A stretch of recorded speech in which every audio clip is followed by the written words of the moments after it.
First I want to present this.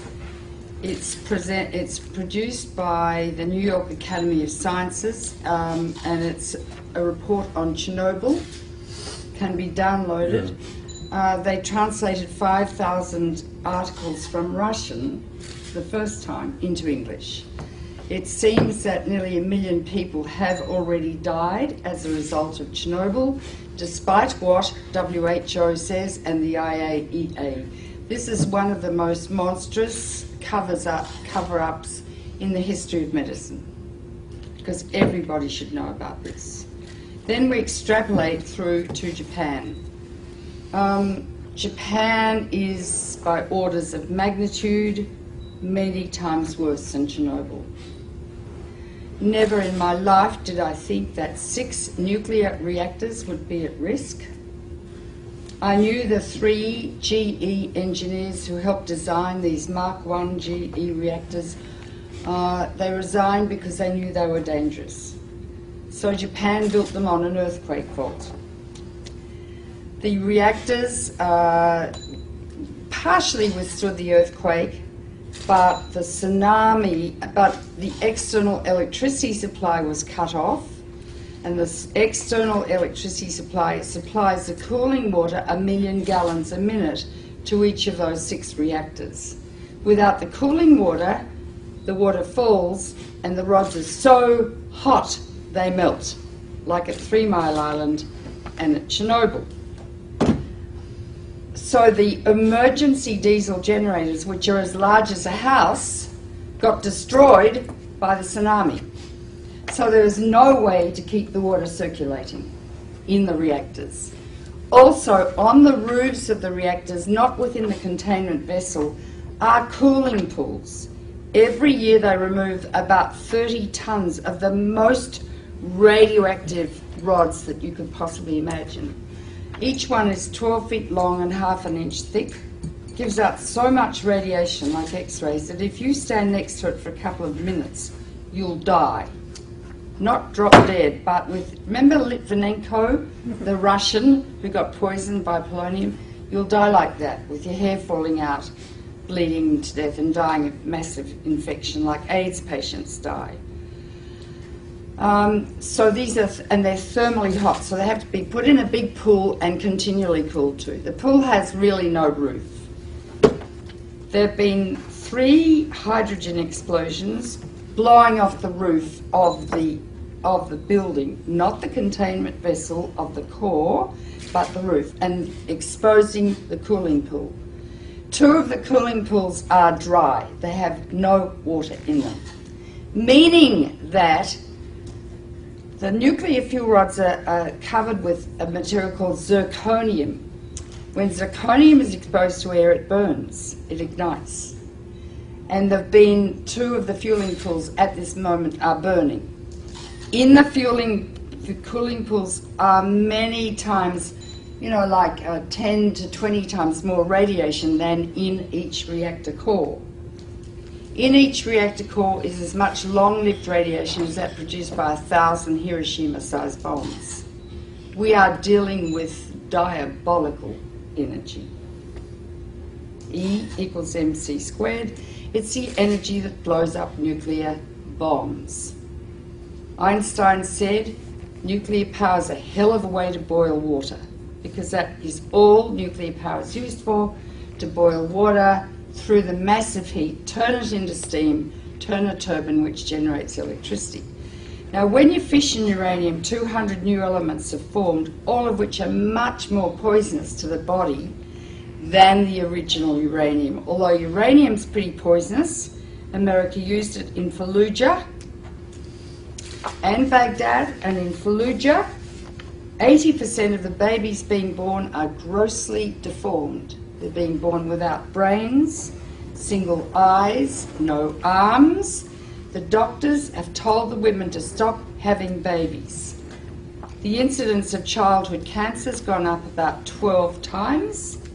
This is genocide. It's a nuclear war being conducted in Iraq. But uranium that they're using lasts for more than 4.5 billion years. So we're contaminating the cradle of civilization, the coalition of the willing. In the nuclear power plants, however, is a huge amount of radiation. 200 elements. Some last seconds, some last millions of years. Radioactive iodine lasts 6 weeks. It causes thyroid cancer. That's why people are saying better take potassium iodide, because that blocks the thyroid uptake of radioactive iodine, which later can cause thyroid cancer. In Chernobyl, over 20,000 people have developed thyroid cancer. They have to have their thyroids out, and they will die unless they take thyroid replacement every day, like a diabetic has to take insulin. Strontium-90 will get out. It lasts for 600 years. It goes to the bone, where it causes bone cancer or leukemia. Cesium lasts for 600 years. It's all over Europe. 40% of Europe is still radioactive. Turkish food is extremely radioactive. Do not buy Turkish dried apricots. Do not buy Turkish hazelnuts or dried... the Turks were so cross with the Russians, they sent all their radioactive tea over to Russia after Chernobyl.